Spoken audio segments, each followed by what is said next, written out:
A sequência, então, do eixo temático de fundamentos de massoterapia requer que a gente comece a ter um pensamento mais do que realmente o massoterapeuta faz. Então, se a gente pensar na definição do massoterapeuta, nós vamos pensar, massoterapeuta é um profissional da área da saúde, terapeuta manual pela massagem. Então, nós vamos pensar que nós, como profissionais da área da saúde, nosso objetivo é a questão da promoção, prevenção, da recuperação, da correção, da reabilitação em saúde dos nossos interagentes ou de um grupo específico de pessoas. Como nós vamos chegar a este fim? Pelas técnicas de massagem. Então, pela definição, nós, para atingir os nossos objetivos, nós vamos atingir os nossos objetivos por meio das técnicas de massagem. Então, se nós utilizamos técnicas de massagem, nós vamos pensar quais são as técnicas de massagem que existem que nós utilizamos na nossa prática diária. Nesse pensamento, nós temos que pensar que existe uma legislação por trás. Como nós vimos anteriormente, em legislação em massoterapia, nós vamos ver que o que realmente é o marco significativo do técnico em massoterapia é, em 2008, o Catálogo Nacional de Cursos Técnicos de Massoterapia. Então, nós vamos lá no catálogo, vai determinar que o técnico em massoterapia é o terapeuta manual pela massagem com técnicas específicas, orientais e técnicas ocidentais. Mas quais técnicas são essas? Existem várias técnicas de massagem de uma forma geral. Agora, para que haja o quê? Um reconhecimento da técnica, ela tem que ser de uma forma difundida pelo mundo inteiro. Então, as técnicas ocidentais com embasamento biomédico e as técnicas orientais baseado pela medicina tradicional chinesa determina o que um rol e uma gama de técnicas de massoterapia. Mas de quais são elas então? Então nós temos que pensar que qualquer parte do mundo que você for, elas estão diretamente relacionadas com o conhecimento popular, que o conhecimento técnico, científico dessas técnicas. Então, as eleições de quais técnicas e qual que devem compor um programa e um cronograma de um curso técnico em massoterapia é o reconhecimento mundial destas técnicas. Então, existem técnicas muito difundidas, como Shantala, por exemplo, né? E até a Ayurveda, né? Então, se você pensar, são técnicas extremamente difundidas no mundo inteiro. Porém, elas são mais características de uma determinada região, o que na visão ocidental não é tão significativo. Não quer dizer que hoje elas não estando no hall da formação do técnico em massoterapia no Brasil, não quer dizer que ela não seja tão valorizada assim. A questão maior é o quê? Que essas técnicas elas têm que se difundir ainda mais, ter uma fundamentação técnico-científica com mais densidade científica para que ela realmente tenha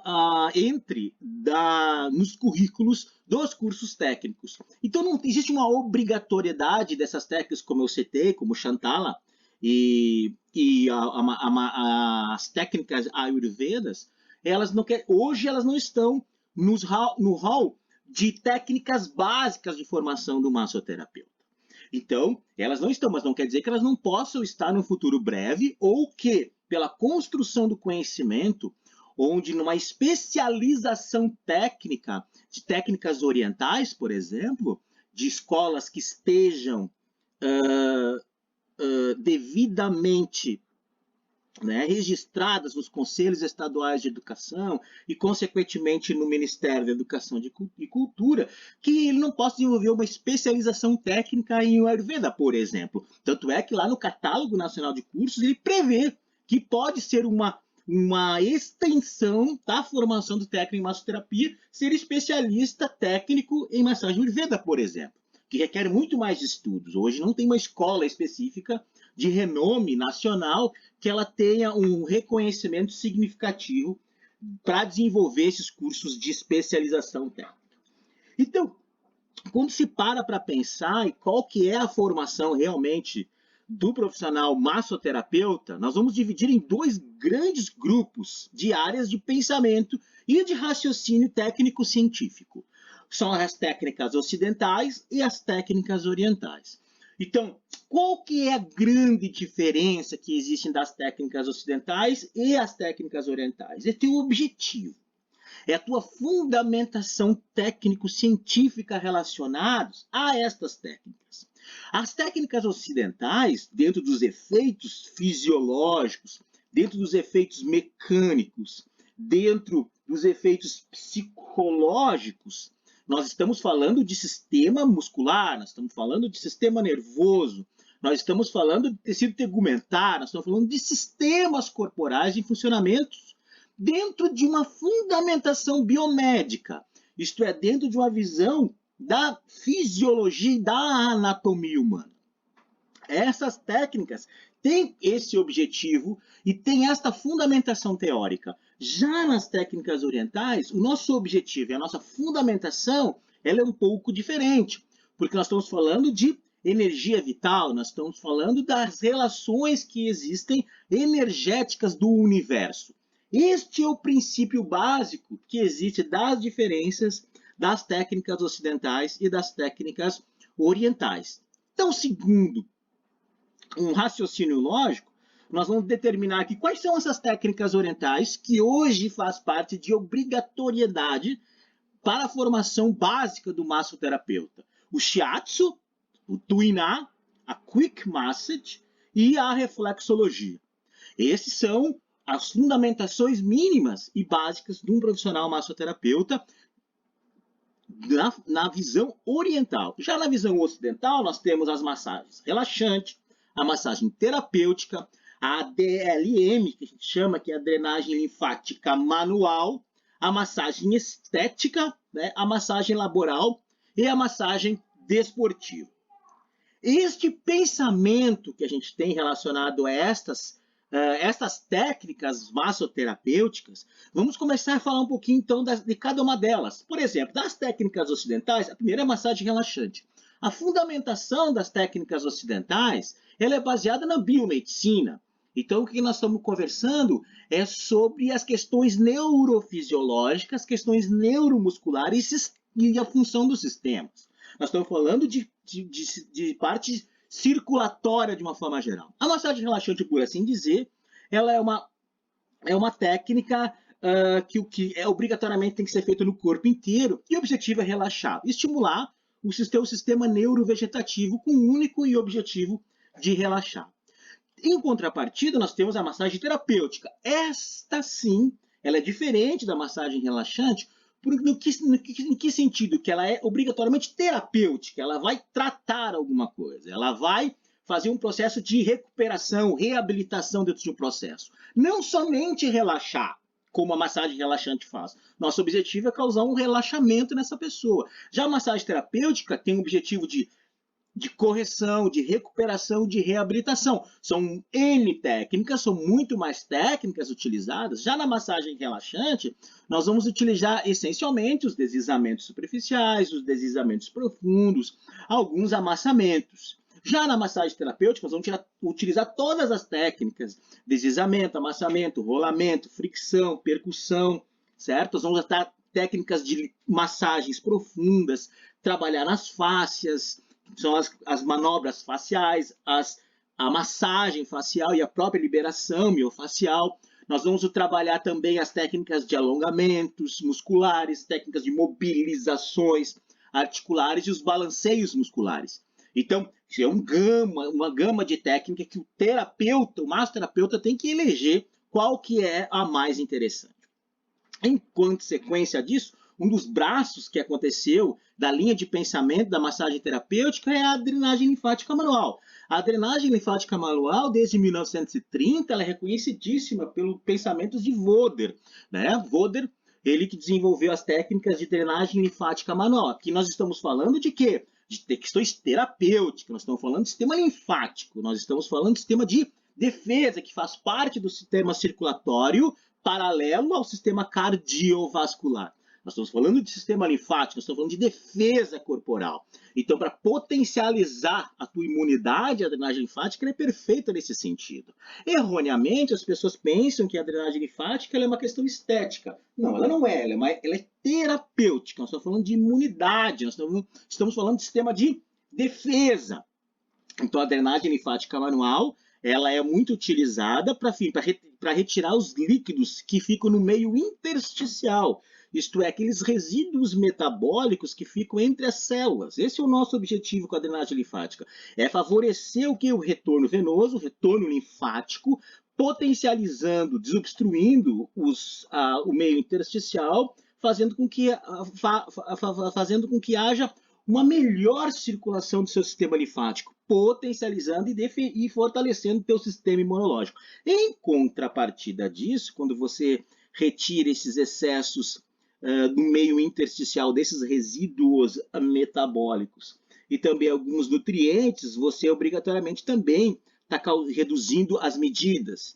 Você também está diminuindo e facilitando com que não haja as celulites. Isso sim, isso é uma consequência da drenagem linfática, não é o teu objetivo principal.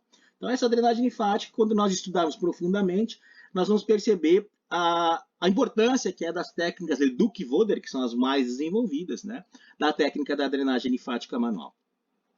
Depois o bracinho da massagem terapêutica é as massagens estéticas. A massagem estética ela tem como principal objetivo o quê? Melhorar a textura de pele, melhorar o sistema circulatório, retirar os resíduos metabólicos, fazendo com que não haja uma toxicidade da pele e do tecido gorduroso.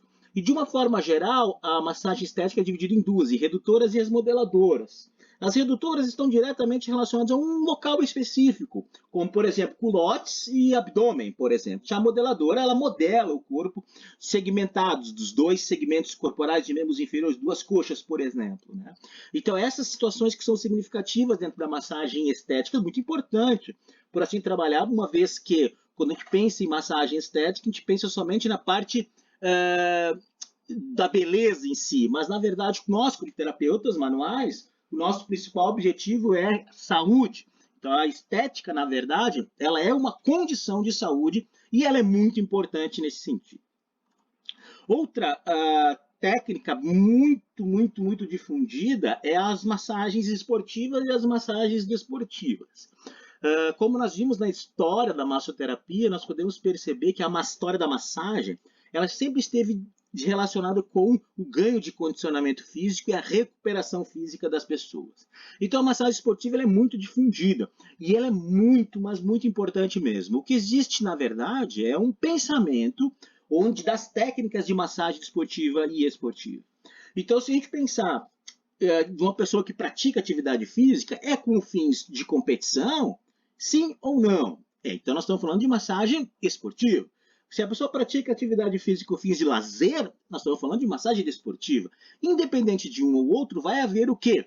Um movimento. Vai haver o quê? Vai haver um estresse físico, vai haver uma resposta do teu sistema corporal. Aí que entra as massagens esportivas e desportivas. Depende do condicionamento de cada pessoa, depende do tipo de atividade. Então, de uma forma geral, nós podemos dizer que a massagem esportiva e desportiva, elas estão divididas em 4 situações. Primeiro, as massagens estimulantes, o objetivo é de você estimular toda aquela parte neurofisiológica para que a pessoa fique ativa para executar a prática do exercício. Depois nós temos as massagens desintoxicantes, que são as massagens que você realiza logo após a pessoa executar a prática do exercício físico, para retirar principalmente os resíduos metabólicos, fazendo até 2 horas, facilitando a ação do fígado, que é o nosso principal desintoxicante que temos no corpo. Depois de passado de 2 horas, você vai ter que usar massagens recuperadoras. E essas massagens recuperadoras é muito parecido com a massagem terapêutica, onde você vai diminuir os efeitos desses estresses físicos, dessa toxicidade que existe, para retirar esses resíduos metabólicos para potencializar a recuperação, né? O que no esporte a gente fala que são processos regenerativos, como assim dizer. E por último, nós temos a massagem tonificante, que a massagem tonificante é muito parecida com as massagens estimulantes, porém, ela é menos enérgica. O nosso objetivo de massagem tonificante é fazer com que essa pessoa fique um pouco mais ativa, não necessariamente que ela vai executar uma determinada técnica. Né? Então, são práticas que a pessoa vai... Ah, eu vou competir às 5 horas da tarde. Ah, então lá pela meio-dia, 2 horas, eu vou fazer uma tonificante para a pessoa começar a ficar esperta. Né? Então, a tonificante ela serve para isso, para o despertar do corpo, para que ele fique ativo, sem um gasto energético significativo, para que ele consiga executar uma técnica da prática do esporte logo depois da massagem de estimulantes, por exemplo. Então, a massagem esportiva e a desportivas, elas, de uma forma geral, elas têm essas formas de atenção, essas formas de pensamento. Das técnicas orientais, diferentemente das técnicas ocidentais, o objetivo ele é diferente. Nosso objetivo e principalmente a nossa fundamentação. Nós estamos falando de energia vital, nós estamos falando de energia do universo. Né? Então, quais são elas? A técnica Tuiná é uma técnica chinesa, é a técnica mais antiga que existe, junto com a Ayurveda. A Tuiná é um pouco mais antiga, então estamos falando mais de 5.500 anos. O Tuiná, todas as técnicas que surgiram de massagem veio do Tuiná. Então, o Tuiná é uma técnica considerada uma das técnicas mais completas que existe. Então, aqui na figura, né, nós estamos utilizando o Ngun Fa, que é uma técnica de rolamento, que o Tuiná é a única técnica que existe essa manobra. Né? Já as outras, existem outras formas de trabalhar, só que o Tuiná ele tem essa técnica que é uma característica. Né? Então, o Tuiná é uma técnica realmente que é a base de todas as outras técnicas. Nós temos o Shiatsu, que é uma técnica japonesa, ela é um pouco mais recente, né? Tem a sua fundamentação teórica de 2.000 anos, mas a sua consolidação veio a partir de 1900, né? Então, ela é um pouco mais recente quanto a sua formação. É uma técnica japonesa muito utilizada. Existem escolas de Shiatsu terapia no Japão, né? Namikoshi, né? Que desenvolveu essa técnica. Essa é uma técnica que trabalha com a energia vital que circula pelo corpo, tanto o Tuiná quanto o Shiatsu. Né? Existem duas situações que existe uma discussão bem importante, se são técnicas ocidentais ou orientais. A Quick Massage, são aquelas massagens rápidas, né, que são utilizadas, desenvolvidas por David Palmer em 1985. Então, são técnicas rápidas com o objetivo de fortalecer a parte energética da pessoa. Então, ela é difundida de uma forma ocidental, porém, ela tem as suas bases nas técnicas orientais. Então, a Quick Massage são manobras de Shiatsu, são manobras de Tuiná, que são realizadas de maneira rápida, de 5 minutos até 20 minutos no máximo, utilizando a cadeira de Quick, ou não. Né?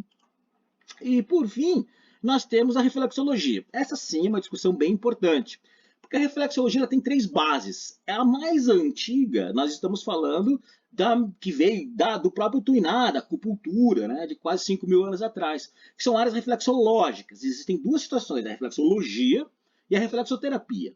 A reflexologia é o estudo das áreas reflexas, né, das áreas reflexológicas. E já a reflexoterapia é o tratamento em si. O que significa isso? Significa que os chineses e o mundo oriental, de uma forma geral, ele pensa que existem representações, microcosmos, microcorpos pelo nosso corpo. Então, nós temos áreas reflexológicas no pé, na mão, nos lábios, nos olhos, na língua, na orelha. Então, existem várias áreas que você pode trabalhar essas áreas reflexológicas. O que é importante quanto a isso? Qual que é o teu objetivo, tua fundamentação? Ela é o objetivo do fluxo da energia vital? Você está trabalhando com técnicas de fluxo de energia? Ótimo, pense como a parte oriental. Só que existe uma outra vertente, que é a reflexologia ocidental, que é através de metâmeros que a gente fala, né? São as áreas reflexas, são 10, que correspondem aos 10 dedos da mão e os 10 dedos do pé, onde existe uma representação neurológica desses fragmentos.